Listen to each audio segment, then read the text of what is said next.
কোশ্চেনটা আমার মনে হয় কেন করলেন আপনি, আমি আই ডোন্ট নো। আমরা সবাই জানি যে এই উত্তর অনেক প্লেয়ার দিয়েছে, অবশ্যই আমরা সাকিব ভাইকে।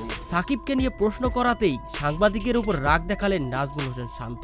হতবাক সবাই। বিস্তারিত দেখুন দর্শক পুরো ভিডিওতে। দর্শক, চ্যাম্পিয়ন্স ট্রফিতে যাওয়ার আগে সংবাদ মাধ্যমে আসেন নাজমুল হোসেন শান্ত। এদিন দলের প্রস্তুতি নিয়ে প্রশ্ন করার শেষে সাংবাদিক সাকিব আল হাসানকে মিস করার ব্যাপারে শান্তকে প্রশ্ন করেন। এতেই যেন রেগে তুল কালাম শান্ত। তিনি বলেন, সাকিবের অভাব বাংলাদেশ দল বোধ করবে, এটাই স্বাভাবিক। তবে এ নিয়ে বারংবার প্রশ্ন করা আমার পছন্দ না, কেননা সাকিবকে নিয়ে এর আগে অনেকবার অনেক খেলোয়াড় উত্তর দিয়েছে।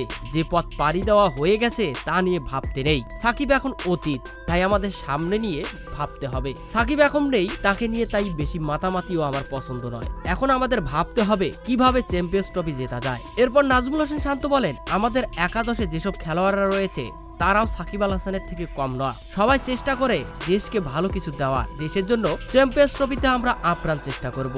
তো দর্শক, সাকিব আল হাসান একজন সিনিয়র খেলোয়াড়। চ্যাম্পিয়ন্স ট্রফিতে খেলার কথা থাকলেও তিনি একাদশে নেই, তাই তাকে নিয়ে প্রশ্ন করা স্বাভাবিক। কিন্তু শান্তর এমন উত্তর আপনারা কি হিসেবে দেখছেন তা অবশ্যই জানাবেন কমেন্ট করে।